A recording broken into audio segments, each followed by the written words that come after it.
Welcome to June 10th Fishing Report. Okay, so last week we told you guys that the walleye fishing was, Terrible. well, you used the word subpar, Yeah.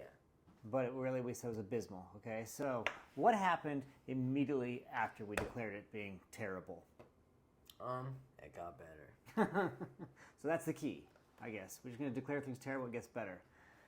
In fact, not only did we say, not only did it get better, but we started having people who were emailing us and texting us saying, it's not terrible, look at this. Pictures like this one were coming in, people catching walleye, okay? So it was really bad. We had too much food, right? All those mayflies in the water, all that million fry they put in, but it got better. All right, so what kind of evidence do we have that the walleye fishing got better? We have pictures. Brock, what kind of pictures we got today? We have a lot of good 20s and 25-ishes. And some teens. Yep. Okay. So here's one of Sue. And Todd. Okay. Anyone else you'd like to share a photo of? We even have yours. That's right. Even I caught one. What do you mean even I caught one? I'm a good walleye fisherman. Yeah. Yeah, okay. Teenage kids never believe you. But yes, I went out walleye fishing and I got one. Nice 18-incher. Okay. Didn't have a lot of time, but did it. Here's one from Jim. Okay. Lucas. There was actually quite a few pretty nice walleye caught last week, so it got a lot better. Brock was making fun of me for even Adam got one. But let's flip that table. How many have you caught this year? 0. Yeah, Brock doesn't go walleye fishing very much. He likes to bass fish too much. So, walleye fishing going better, okay? My opinion, leeches are working a little better than worms. All right, just having seen a lot of people go out. Lindy rigs is not the only way it's working though. We had someone email in, okay, let's put that picture up right here. Jay, I believe was who it was, sent us an email and said that he was catching them off of rock piles, particularly the ones over by Island View, that reef, on a slip bobber with a leech. Okay, so there's different ways of doing this. But yeah, walleye fishing. Brock, you ready to talk about your favorite? Sure. Okay, what's your favorite fish? Bass. All right, bass fishing. Now, here's where I get to make fun of Brock. Bass fishing was so good that even Brock caught a bass this week. Actually, he caught several. All right, let's put Brock's. I caught plenty. You caught plenty. I'm going to put Brock's picture up here for us to see, okay? Can you show us that face you're making when you're holding this fish? Okay, bass fishing, pretty good. I also went bass fishing this week. There's a nice largemouth that I caught. Okay? But not all largemouth. We got some smallmouth. Let's take a look at some of smallmouth. For me, personally, I prefer catching smallmouth. How about you? Smallmouth or largemouth? Smallmouth. Smallmouth. A little bit more fight, a little more fun. They seem more likely to jump out of the water. Okay, seem more likely to spit the hook. So a little bit more difficult. All right, Mr. Bass Fisherman, you tell us what lures are working best for catching bass right now. I'd say with the easy one, Senko's, Texas rig, and Wacky rig. Did you catch yours on a Wacky rig or Texas rig? I've done it on both. Okay, Brock's been using both. I've also been using both this year. I like the Texas rig personally. I just like it when the Wacky rig for more rock piles, and then if you're more in a weedy, just use Texas rig. Yeah, I would say I can pull a Texas rig through a weed pretty good. We have the weed guard hooks for our Wacky rigs that helps with rock piles and such. But yeah, so Senko's, you were saying? Swim jigs. Swim jigs. Anything else? There's not real much topwater action yet. I did see some frogs. There's been a couple of frogs. A couple of them. But then it got cold this weekend. Got cold. So frogs probably went away. Chatterbaits, jerk baits, they're okay if you're coming off a deeper rock pile. But I gotta say the Senko. Favorite color right now? Watermelon red. Watermelon red, that's a pretty hot one. Me, I did best on root beer. Root beer with copper in it. That copper flash was doing quite well. That copper goldish color, a little bit of fleck in that thing. So yeah, that's what I would use. Okay, earlier you said you prefer smallmouth. But I would say that I'm catching a lot more largemouth right now. So if you want to just go after smallmouth, where are you going? Okay, I think that's a valid point. Largemouth. I've caught a lot of largemouth places like Saunders Bay this year already. Okay, the stumps. a lot of largemouth. So there's a lot more weeds there. I think for smallmouth, your best bet is to find gravelly areas or rock piles. Okay, so I would go over 2 areas if I was going to target smallmouth. Option number 1, the islands in the central west part of the lake. You got some water coming up off there with rock piles. I think that'd be good. So is it Walston Island, Nelson Island, all those things there in the middle? That's where I would go for smallmouth. The second place I would go would be off Sugar Bush. From Sugar Bush all the way to that reef in front of Island View, you got a lot of gravel through there, a lot of rocky areas.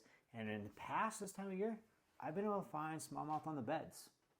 And if the wind wasn't blowing like crazy the last 2 days, I guarantee you'd be finding smallmouth on the beds in there with a Ned rig, which we didn't talk about with lures earlier. Oh, yeah. But those are working good, especially if you can see the beds. You can just sight fish it, plop it right in there.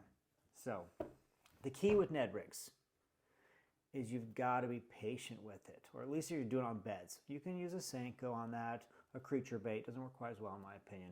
But flip it into that bed and wait for the bass to pick up and move it. Okay, they're protecting those beds.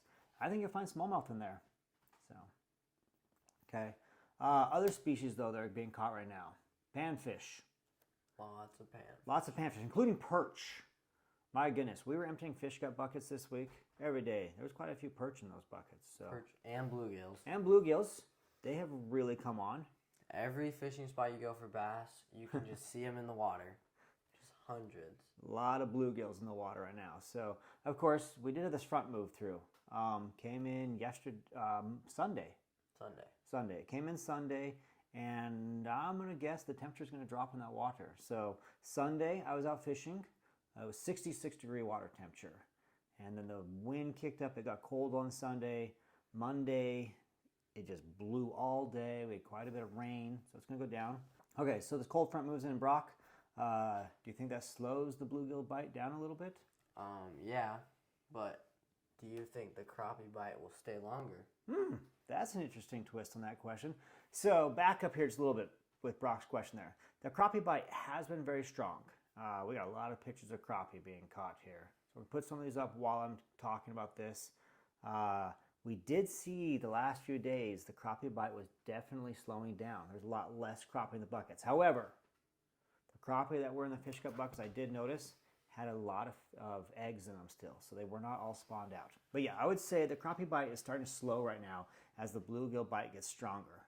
So the question that Brock just asked is, okay, this front moves in and slows down the bluegills. It wasn't as warm and sunny. Is it going to bring the crappie back in? That's an interesting question. I haven't put much thought to that one. I would say that's a realistic possibility. But if not, the bluegills will be there to be strong. So we got some bluegill pictures here. This is a father-son double up right here.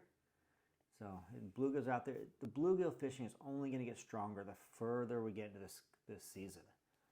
But yeah. What about your favorite, Brock? The pike. The pike. We don't actually have that many pictures, do we? We don't have a lot of pictures. I think we only have 2 this week. I think people catch a lot of them and then just toss them back. They're so small right now. Again, if you haven't watched the last episode or 2 of this Fish Report podcast style thing, the DNR is doing a creel survey on the lake right now. They're looking for information on the pike specifically. So if you get a chance to talk to them, tell them the pike are small and you're not happy with it. See if they can make an adjustment to the rules and regulations.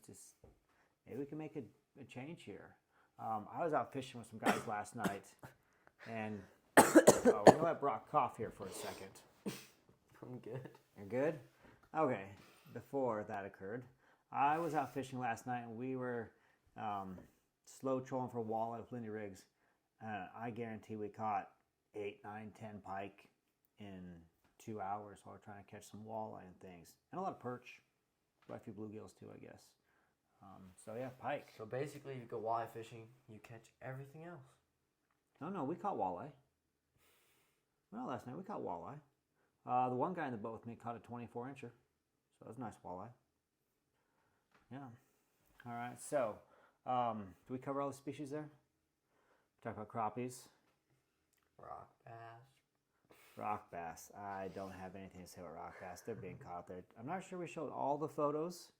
We had a lot of photos this week. Thank you so much. those of you who sent photos. And remember, you can always email us photos. We're going to put an email here on the screen right here. This is our main email for our main YouTube channel, the Crazy Good Fishing one, the other channel that Brock and I run together. So send them to us if you want photos being included. If you see us or you know us, you're welcome to text it to us. But yeah, anything else you want to add? We're going to have this here. We're going to have staring contest. No, we're going to cut it right there before you say anything else you want to add.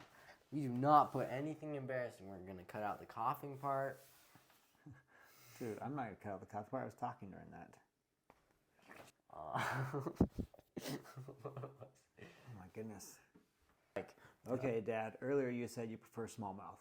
A lot of people are catching largemouth. What would you do to try to... Okay, so we were just talking about largemouth lures and... Wait, are you asking me a question now? Yeah. Oh, okay. Let's see where this goes. That sounds dumb. You sound so cheeseball, dude. It's okay. There's a fine line between fishermen, like old people do not, like they're like, oh, they're messing with each other. Makes it more interesting. And where it looks like you're filming a 5-year-old TV show. You're not Blue's Clues or Mickey Mouse. I'm going to put this in there. No. All right, you don't want me to do that then. Okay. All right, fine. We'll try this again. I'm asking the questions here, mister. Okay. Weren't you going to ask me? I tried to trigger you. Why did you try to trigger that? Because I said... It doesn't work. The triggering doesn't work. I can't remember what we were saying. I'm so bad at this. Dude, this is not my strong suit, I'm telling you right now. Okay. How would you like to do that? I don't know how you did this by yourself. Because I cannot talk. Like